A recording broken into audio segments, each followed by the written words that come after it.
Et on va plus loin avec l'historien François Durper. Bonjour François. Bonjour Raphaël Kahn. Et avec nous depuis Washington, le correspondant de France 24 aux États-Unis, Mathieu Mabin. Bonjour Mathieu.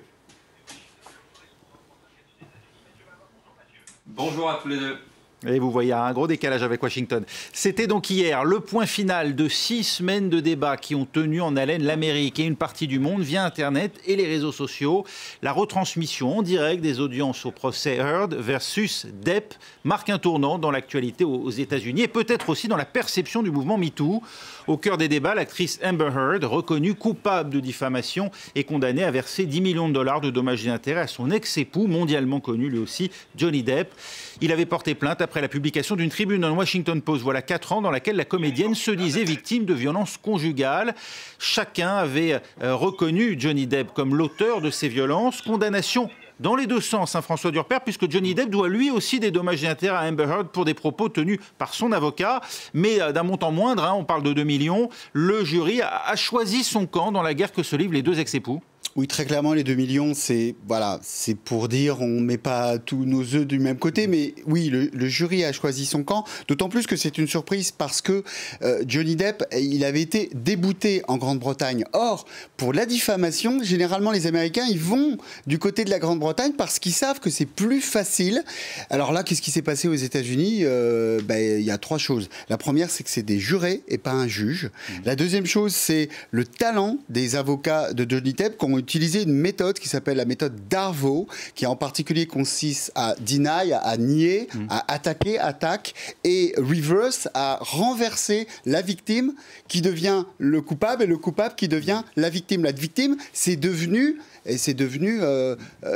cet acteur que beaucoup d'Américains aiment, Johnny Depp. Et donc, il y a aussi le fait que c'était transparent. Les débats étaient transparents. Et donc, c'est une surprise parce qu'il suffisait de pas grand-chose. Pas pour prouver juste qu'il n'y avait pas de diffamation. C'est-à-dire que même si elle avait peut-être donné des coups, elle l'a reconnu, s'il y avait même un climat extrêmement toxique, si lui a donné des coups, c'était pas une diffamation. Donc c'est vraiment un fiasco de son camp. D'ailleurs, elle fait appel. Là, on le sait aujourd'hui. Oui. Alors, on va y revenir sans doute. Est-ce que c'est effectivement des conséquences pour le mouvement MeToo? Il y a une autre nouvelle aujourd'hui, Raphaël. On a appris qu'en appel, Harvey Weinstein a perdu. Ça, c'est important. Ça veut dire que tout ne va pas dans le même sens aux États-Unis, qu'il n'y a pas forcément un reflux du mouvement MeToo. Je rappelle qu'au moment où l'affaire Weinstein éclate, il y a une hausse dans 31 pays du monde de plus 10% des plaintes en matière sexuelle. Donc c'est ce mouvement-là dont la parole qui s'est libérée. MeToo. Mais là, attention, on n'est pas d'ailleurs dans quelque chose qui était sexuel à l'origine, c'est des coups, c'est de la violence conjugale. À l'origine, c'était pas quelque chose de MeToo, mais c'est vrai qu'on parle de plus en plus, par exemple, du mouvement #MenToo, qui vient d'Inde, qui vient de Karen Oberoi, vous savez, cet acteur qui a été accusé à tort en 2019, et ce mouvement #MenToo, il arrive aujourd'hui aux États-Unis. En tout cas, Amber Heard et Johnny Depp, eux, ne s'y sont pas trompés. C'est bien un jugement, un verdict à charge contre l'actrice et au bénéfice de l'acteur, en jugeant en tout cas par leur réaction à l'énoncé du verdict. Pour Amber Heard, dans son tweet publié juste après, voilà ce qu'elle écrit: la déception que je ressens aujourd'hui est au-delà des mots. J'ai le cœur brisé que la montagne de preuves n'était pas suffisante pour résister au pouvoir, à l'influence et à l'emprise disproportionnée de mon ex-mari. Évidemment, elle désigne par là Johnny Depp. Et puis pour Johnny Depp, je vous propose d'écouter justement ce qu'il a écrit, lui, dans son tweet. Le jury me ramène à la vie. J'ai toujours appris à mes enfants à dire la vérité. Je me sens en paix désormais. Mathieu Mabin, en jugeant de la sorte, le jury s'est prononcé sur les faits eux-mêmes. Il disculpe Johnny Depp de violences conjugales à l'encontre d'Amber Heard. Alors c'est justement une excellente question, puisque concrètement le tribunal n'a pas directement statué sur une plainte pour violence conjugale, justement déposée par Amber Heard, comme on le sait, à l'encontre de Johnny Depp. Mais on l'a compris, la question qui a été posée au juré répondait à une plainte de Johnny Depp qui poursuivait son ex-femme en diffamation. Et donc on l'a vu, à la question Amber Heard s'est-elle rendue coupable de propos diffamatoires à l'encontre de Johnny Depp, les jurés ont répondu par l'affirmative. On l'a évoqué également, quelques formules maladroites prononcées par l'avocat de Johnny Depp ont également été retenues cette fois contre le plaignant, puisqu'elles aussi ont été jugées diffamatoires. Rappelons qu'à l'origine, Les propos de Amber Heard ont été relayés après une interview dans la presse américaine, laquelle interview remonte à des années. Et donc, pour répondre directement à votre question, oui, il a été question à multiples reprises durant le procès de démontrer les violences conjugales, d'où un débat pour lequel s'est passionnée l'Amérique et qui a reposé sur des témoignages, des photos d'ecchymoses, des vidéos volées. Mais au bout du compte, l'intime conviction des jurés, et c'est tout ce qui compte, est que s'il y a eu violence conjugale, elles étaient réciproques d'une part et dans des proportions équivalentes.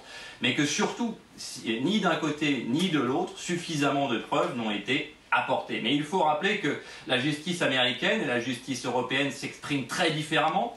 Les jurés ont bien répondu à la question « Johnny Depp a-t-il été diffamé ?» par l'affirmative, mais il existe une loi fédérale aux États-Unis qui dit qu'un homme ne peut pas être jugé 2 fois pour la même affaire. En clair, les 2 parties ont utilisé tous les éléments de preuve en leur possession pour se décrédibiliser l'un l'autre, c'est ce qu'on a vu. C'est le spectacle qui a été livré à l'Amérique et il faudrait des éléments lourds et surtout nouveaux pour qu'il y ait un nouveau procès. Je ne parle pas de l'appel. En clair, il faudra une nouvelle affaire pour que Johnny Depp ou son ex-femme soient finalement jugés pour violence conjugale. N'y a-t-il pas tout de même un problème, François Durper, à ce que les réseaux sociaux aient pris à ce point fait écho pour Johnny Depp? Est-ce que ça a pu influencer les jurés, comme le contexte des émeutes, on s'en souvient à Los Angeles, lors du procès O.J. Simpson? Dans la mesure où c'est un procès qui était un cirque médiatique, TikTok, Twitch, un peu l'équivalent d'O.J. Simpson à la télévision, là on l'a eu sur les réseaux sociaux, avec la différence qu'O.J. Simpson, on regarde passivement devant son écran, les réseaux sociaux, on interagit et on a l'impression tous d'être jurés et de pouvoir dire, alors c'est quoi, hein, il y a un split, d'un côté on a le visage de l'un, le visage de l'autre et on se dit, bah, l'un a l'air plus honnête que l'autre, ou l'un fait la comédie, l'une fait la comédie, l'autre est un bon acteur, l'autre a l'air honnête. C'est pas ça la justice. Et le problème, c'est que ça rentre en collusion avec le fait que les jurés n'étaient pas séquestrés. Donc ils ont pu entendre le bruit du procès médiatique qui, évidemment, a pesé sur les épaules de Amber Heard et pas du tout de Johnny Depp qui a été largement soutenu. Ça aussi, c'est un signe des temps. Il a été soutenu par des hommes et des femmes, par ses fans, pas seulement. Prenons l'exemple de Dior. Il y a quelque temps, dans un contexte #MeToo, une célébrité, non pas condamnée, mais accusée, même sur un fondement de rumeurs. Aucune marque ne voulait travailler et il y avait une mesure conservatoire. Dior, non seulement conserve son égérie, le met égérie d'un parfum qui s'appelle Sauvage. Vous avez sans doute vu l'image, évidemment, qui évoque et évocatoire, avec ce qu'on entend de violence, etc. Il n'y a pas eu de boycott du parfum, il n'y a pas eu de pétition, Change.org, personne n'a été amené à boycotter Dior, qui vend des vêtements pour les femmes, qui se dit féministe. Et là, évidemment, on est sur quelque chose de post-MeToo, même si le mouvement MeToo continue à vivre. Lui, Johnny Depp, dit tout de même que sa carrière cinématographique a subi un coup d'arrêt. C'est une réalité et on a beaucoup parlé de l'émotionnel de Amber Heard. Parlons aussi de l'émotionnel de Johnny Depp. Parce qu'il a tout perdu, effectivement, sur le plan professionnel et c'était dur à évaluer. 15 millions revisités à 350 000, vous le savez, en dommages et intérêts punitifs. Pourquoi ? Parce que c'est difficile de deviner les rôles qu'il n'a pas eus. En revanche, il y a des dommages émotionnels. Il parle beaucoup de ses enfants. On se rappelle d'une célèbre actrice, Vanessa Paradis, pour qui peut-être il a quitté, il a peut-être ça en tête aussi, que sa vie d'avant était une vie où tout lui souriait. Disney, des films vus dans le monde entier, à la fois du cinéma d'auteur, du cinéma à grand public. Et là, tout est tombé par terre. C'est fini pour lui, même compte tenu du verdict, son avenir cinématographique, sa carrière reste hypothéquée, entachée tout de même par le soupçon de violence? Non, parce que les 3 premiers jours ont pesé dans la balance. Il a un peu fait, non pas son mea culpa sur les coups, il dénie cela, mais sur sa personnalité, son enfance cassée, tout ça il l'a dit à l'Amérique et il a voulu la transparence des débats. Et vous savez, les histoires de comeback aux États-Unis, les Américains aiment cela. Et on dit souvent aux États-Unis, la notoriété négative, c'est de la notoriété quand même, elle peut se transformer en notoriété positive. Il a sans doute un avenir, attention, parce que ça c'était du civil, tout à fait d'accord avec ce que dit Mathieu, sauf qu'il pourrait y avoir une attaque au pénal de la part de Amber Heard, savoir si elle a les moyens, vous savez, c'est une histoire de gros sous aux États-Unis, il faut payer les avocats et il va falloir qu'elle paye environ 9 millions de dollars pour pouvoir continuer en appel, hein, c'est pas suspensif. Aura-t-elle les moyens d'attaquer au pénal? Elle a quand même parlé de quelque chose qui était relatif à un viol pendant cette histoire. Et là, on était, je vous rappelle, au civil, ni l'un ni l'autre ne risquaient la prison. Oui, ça pourrait effectivement changer. Merci beaucoup François Durper et nous vous saluons parce que vous devez partir. Mais on va continuer à en parler avec vous, Mathieu, parce que ce procès, bien sûr, il intervient dans une Amérique qui, ces dernières années, a été effectivement l'objet de ce qu'on a appelé la vague MeToo, qui s'est répandue d'ailleurs un peu partout dans le monde. Ce jugement d'hier, est-ce qu'il porte un coup d'arrêt justement à cette vague MeToo ? Je rejoindrai ce que disait François Durper en tout début d'émission, qui a déjà effleuré le sujet. Mais c'est encore difficile à dire en réalité. Ici aux États-Unis, les associations qui militent soit pour l'égalité homme-femme, soit pour la dénonciation des crimes sexistes et sexuels, considèrent que MeToo a globalement rempli son rôle et qu'il y a désormais un avant et un après MeToo. L'Amérique passait déjà pour l'un des pays qui codifie le plus la relation homme-femme, dans le travail en tout cas, et ce, même si Hollywood avait, on le sait, un peu échappé à ces règles. Et donc, même si effectivement ce procès s'est commué en une bataille pour la défense du droit des femmes, la libération de leurs paroles, la défaite d'Amber Heard n'annonce pas plus de répercussions que cela. D'abord parce que c'est d'abord sa défaite et non pas celle du mouvement MeToo, ça c'est clair, ce qui serait un comble, et ensuite parce que les affaires qui ont été révélées dans le sillage de MeToo, on pense à l'affaire Epstein évidemment, ont largement suffi à crédibiliser le mouvement. Il y a cependant une nuance qui pourrait être apportée par ce verdict, l'idée que la parole des hommes incriminés n'est clairement pas effacée par la libération de la parole des femmes, ce qui est un débat ici aux États-Unis. Pour preuve, un jury populaire américain peut, en son âme et conscience, donner raison à un homme sur la base d'éléments probants. C'est ce à quoi on vient d'assister. États-Unis toujours, Mathieu, alors même que certains des enfants tués lors de la fusillade d'Uvalde au Texas n'ont pas encore été enterrés, une nouvelle tuerie par arme à feu a endeuillé cette fois l'État voisin de l'Oklahoma. C'était hier dans un hôpital de Tulsa. Un patient mécontent a tué 4 personnes, dont 2 médecins. C'est dans ce contexte qu'un groupe de sénateurs, 4 républicains, 5 démocrates, discutent des moyens d'encadrer l'accès aux armes à feu. Joe Biden doit s'exprimer à nouveau dans les prochaines heures. Que va dire, Mathieu, le président américain ?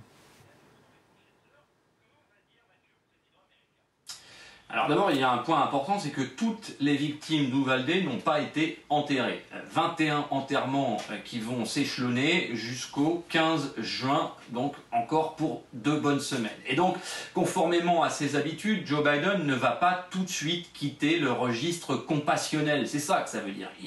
Il est, on le sait, le président américain le mieux à même de comprendre le désastre qui a frappé les 21 familles américaines ce jour-là, 21 familles américaines, et par extension le Texas tout entier et le pays, disons-le. Mais évidemment, devant le Congrès, ce parterre de sénateurs devant lequel le président va s'exprimer, effectivement, il ne pourra pas être question que de condoléances. Vous l'imaginez bien, le président américain est désormais attendu sur des mesures concrètes. Il va donc se faire le porte-voix de ces familles de victimes qui l'ont interpellé lorsqu'il s'est rendu avec la première dame à Uvalde ces derniers jours. En clair, le président va s'adresser au Congrès des États-Unis et particulièrement aux sénateurs, on l'a compris, et particulièrement, parmi ces sénateurs, aux républicains. Quelques objectifs sont atteignables pour lui, comme le fait de remonter l'âge légal pour acquérir une arme à 21 ans et non plus à 18 ans. Ce serait un premier pas, en tout cas ce serait considéré comme tel. Ensuite, vous le savez, il y a également un débat pour savoir comment durcir les règles du background check, cette procédure qui impose un examen médical et psychiatrique et une vérification des antécédents judiciaires. Mais à cela, les partisans de l'interdiction diront que ça ne suffit pas. Joe Biden est déjà à l'origine d'une loi qui était parvenue à interdire certaines catégories d'armes, mais là encore, le droit américain n'a pas su sanctuariser cette loi, qui est devenue obsolète et qui a disparu. Et entre-temps, La NRA, qu'on ne présente plus, a su consolider son argumentaire et n'hésite pas désormais à défier la Maison-Blanche, ni plus ni moins, par des slogans du type « Vous voulez mon fusil, venez le chercher ». Des slogans que l'on entend jusque dans les clips de campagne des candidats au Congrès. Il se dit que des républicains pourraient néanmoins voter ces mesures. Alors il en faudra au moins 10 pour parvenir vraiment à un changement notable de la législation. Quels arguments emploie aujourd'hui la NRA pour tenter de convaincre justement d'un statu quo après ces fusillades ?